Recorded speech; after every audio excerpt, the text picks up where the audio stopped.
Hello everybody, welcome to my YouTube channel Sandip Chandra S B H S. আজকের এই ভিডিওতে আমি তোমাদের সামনে সলভ করে দেখাবো মডেল অ্যাক্টিভিটি টাস্ক ক্লাস 6 ইংলিশের পার্ট 6, যেটা তোমরা সেপ্টেম্বর 2021-এর মিড ডে মিলের সঙ্গে পেতে চলেছো। এই যে মডেল অ্যাক্টিভিটি টাস্কটা দেওয়া রয়েছে, এর ভেতরে দু একটা বৈশিষ্ট্য আছে, সেটা আমি তোমাদের বলবো। এই মডেল অ্যাক্টিভিটি টাস্কটাকে চারটে অ্যাক্টিভিটিতে ভাগ করা হয়েছে। প্রথম যেটা দেখতে পাচ্ছ তোমরা, যে একটা প্যাসেজ দেওয়া রয়েছে, এই প্যাসেজটার সঙ্গে কিছু প্রশ্ন দেওয়া আছে। দেখো এ এবং বি। এতে দেওয়া আছে complete following sentences with information from the text, অর্থাৎ টেক্সট থেকে ইনফরমেশন নিয়ে এখানে লিখতে হবে।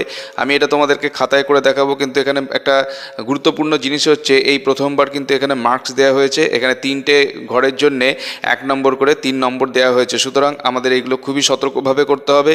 এরপরে দেওয়া আছে অ্যান্সার দ্য ফলোয়িং কোয়েশ্চেন। এখানে 3খানা প্রশ্ন আছে এবং প্রত্যেকটা প্রশ্নের জন্য 2 নম্বর করে দেওয়া আছে। 3টে প্রশ্ন 2 নম্বর করে 6 নম্বর এখানে দেওয়া আছে। এরপরে আছে অ্যাক্টিভিটি 2। এখানে কিছু গ্রামারের প্রশ্ন দেওয়া রয়েছে। এখানে 5টা সেন্টেন্স আছে এবং বলা হয়েছে identify assertive, imperative, optative, exclamatory and interrogative sentence. প্রত্যেকটা সেন্টেন্সকে আমাদের আইডেন্টিফাই করতে হবে কোনটা কোন ধরনের সেন্টেন্স, এবং প্রত্যেকটার জন্য 1 নম্বর করে দেওয়া আছে, টোটাল 5 নম্বর। এরপরের যে অ্যাক্টিভিটিটা রয়েছে সেখানে বলা হয়েছে অ্যাড প্রেফিক্সেস। প্রেফিক্স মানে সামনে অ্যাড করতে হয়, পার্ট অফ দ্য ওয়ার্ড, সেটা অ্যাড করে আমাদের কি করতে হবে না, মেক অপোজিট, অর্থাৎ এইগুলোর অপোজিট বিপরীতার্থক শব্দ তৈরি করতে হবে। এখানে ওয়ার্ড আছে দেখো 1টা 2টো 3টে 4টে 5টার জন্য 1 নম্বর করে 5 নম্বর আছে। এবং লাস্ট যে অ্যাক্টিভিটি রয়েছে অ্যাক্টিভিটি 4, এখানে বলা আছে develop the following outline into a story. নিচে যেই পয়েন্টগুলো দেওয়া রয়েছে এগুলো দিয়ে একটা স্টোরি আমাদের তৈরি করতে হবে। Add a suitable title and moral to your story, এবং এই টাইটেল দিতে হবে একটা, এবং তার সঙ্গে সঙ্গে মোরাল আমাদেরকে দিতে হবে। তো এই সমস্ত জিনিসটাই আমি তোমাদেরকে এই ভিডিওতে সলভ করে দেবো। তো তার আগে আমরা প্যাসেজটা পড়বো। প্যাসেজটা পড়ার আগে আমি তোমাদেরকে বলবো, তোমরা অবশ্যই এই ভিডিওটাকে কমপ্লিট দেখো। ভিডিওটা ভালো লাগলে অবশ্যই এটাকে একটা লাইক করো। চ্যানেলে নতুন এসে থাকলে চ্যানেলকে সাবস্ক্রাইব করার সাথে সাথে পাশের বেল বাটনে ক্লিক করো, যাতে করে পরবর্তীকালে এই ধরনের ভিডিওর লিঙ্ক তোমরা সরাসরি পেতে পারো। এর সাথে সাথে তোমাদেরকে বলবো যে এই ভিডিওর ডেসক্রিপশানে বেশ কিছু অফারের লিঙ্ক দেওয়া আছে, তোমরা চাইলে সেখান থেকে গিয়ে চেক করতে পারো। তো চলো আমরা প্রথমে প্যাসেজটা পড়ি। কি বলা আছে দেখো, read the following passage and answer the question that follow.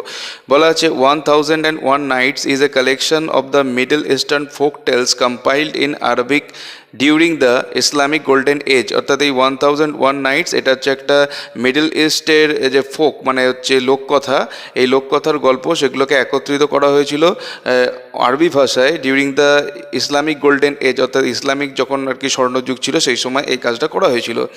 It is often known in English as the Arabian Nights. এগুলোকে ইংরেজিতে আমরা অ্যারাবিয়ান নাইটস বলে জানি। The work was collected over many centuries by various authors. এই কাজটা বহু শতাব্দী ধরে বহু লেখকেরা করে চলেছেন, ট্রান্সলেটররা and scholars across West, Central, South Asia and North Africa. এবং এইগুলোর ভেতরে কাদের কাদের লেখা আছে, যেমন ওয়েস্ট, সেন্ট্রাল, সাউথ এশিয়া এই সব জায়গাকার মানুষরা এর ভেতরে কন্ট্রিবিউট করেছেন, তারাও লিখেছেন, তারাও ট্রান্সলেট করেছেন, এবং নর্থ আফ্রিকার বেশ কিছু ব্যক্তিত্বরাও কিন্তু এই লেখালেখির মধ্যে যুক্ত রয়েছেন। তারপর বলা আছে the bulk of the text is in pros. বেশিরভাগ এর ভেতরে যা আছে সেগুলো সব প্রোজ অর্থাৎ গদ্যাকারে আছে। Although the verse is occasionally used for songs and riddles. কিন্তু মাঝে মাঝে কিছু কবিতাও আছে, এবং কবিতাগুলো ব্যবহার করা আছে গানের জন্যে এবং কিছু ধাঁধা যেগুলোকে উদ্ধার করতে হবে সেই ধাঁধার জন্যে।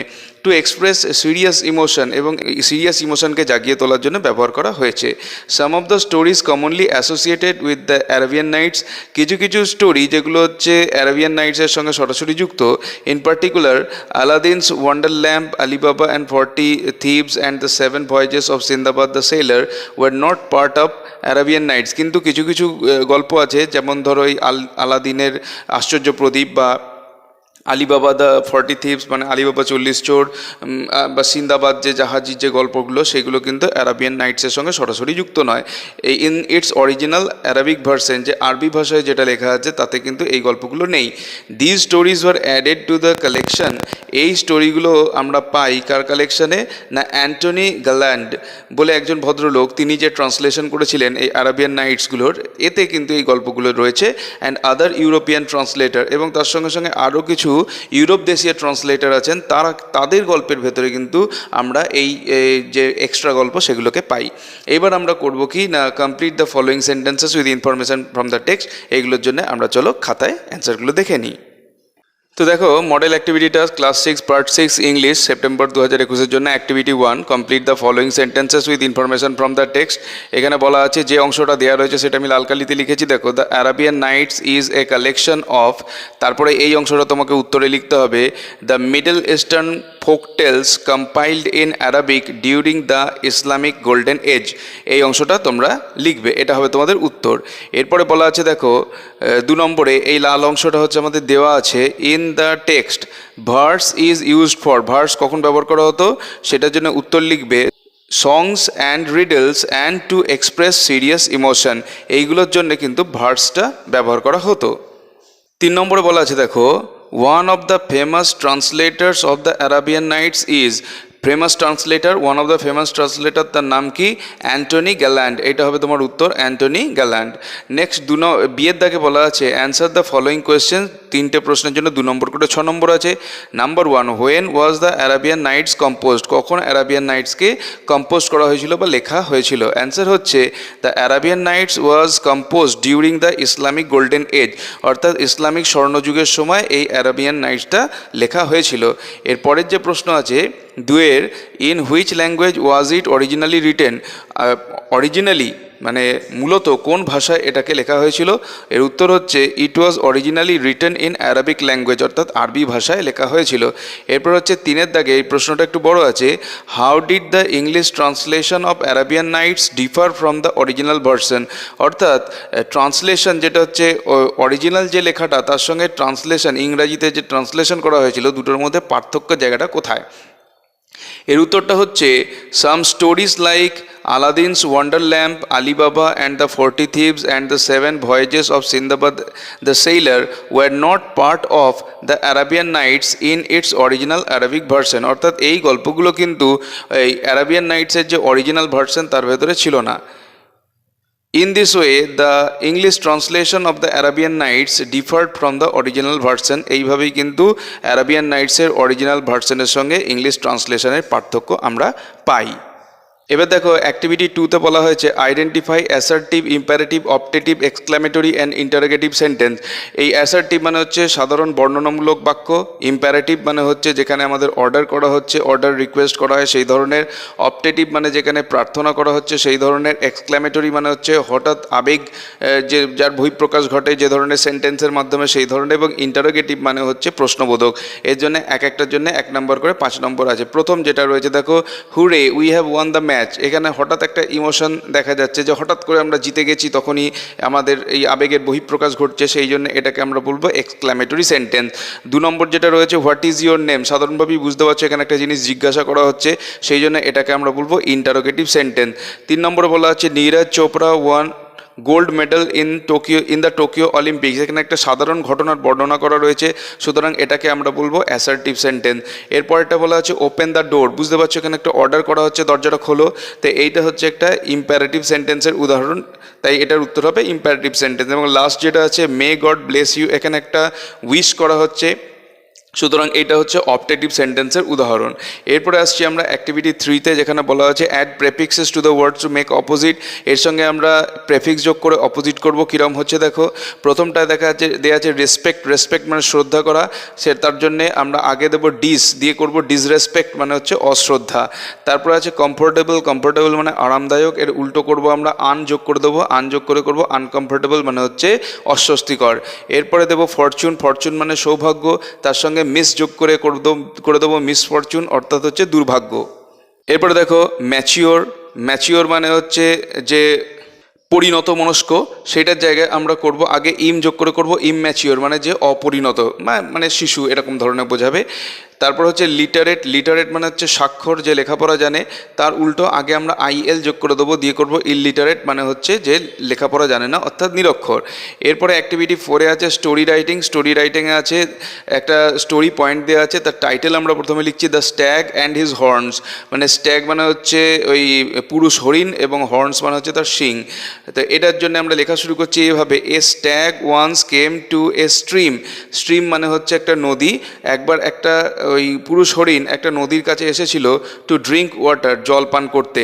ইন দ্য ক্লিয়ার ওয়াটার, পরিষ্কার জলে, বিলো অর্থাৎ নিচে যে পরিষ্কার জল রয়েছে সেখানে, হি স হিজ ওন রিফ্লেকশন, সে তার নিজের প্রতিচ্ছবি দেখতে পেল, নিজের ছায়াটা দেখতে পেল।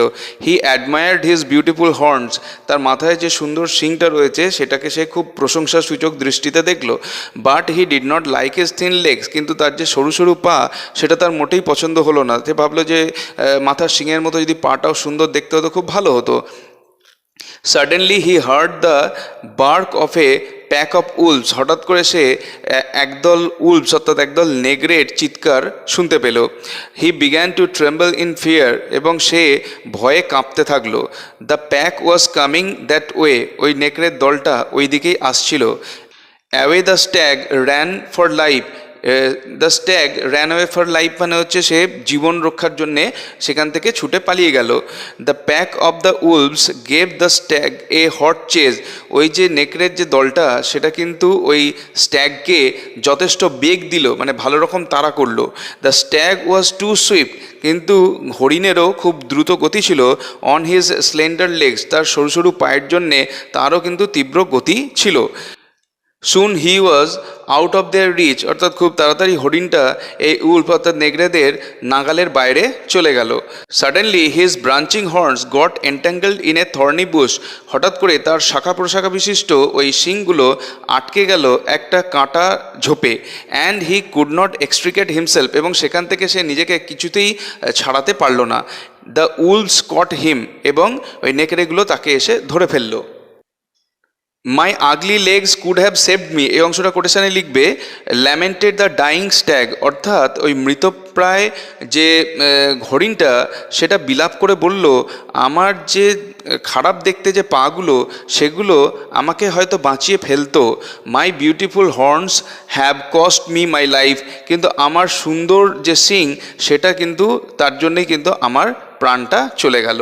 এইটার ওপরে যেটা মোরাল সেটা হলো, what is beautiful may not prove useful, অর্থাৎ যেটাকে সুন্দর দেখতে সেটা যে সবসময় কাজের হবে এটা নাও হতে পারে। তো এই ছিল আমাদের মডেল অ্যাক্টিভিটি টাস্ক ক্লাস 6-এর ইংলিশ পার্ট 6, যেটা এখানে শেষ হলো। ভিডিওটি ভালো লাগলে অবশ্যই এটাকে একটা লাইক করো। চ্যানেলে নতুন এসে থাকলে চ্যানেলকে সাবস্ক্রাইব করার সাথে সাথে পাশের বেল বাটনে প্রেস করো, যাতে করে পরবর্তীকালে এই ধরনের ভিডিওর লিঙ্ক তোমরা সরাসরি পেয়ে যেতে পারো। তো দেখা হবে নেক্সট ভিডিওতে। Till then goodbye and thank you.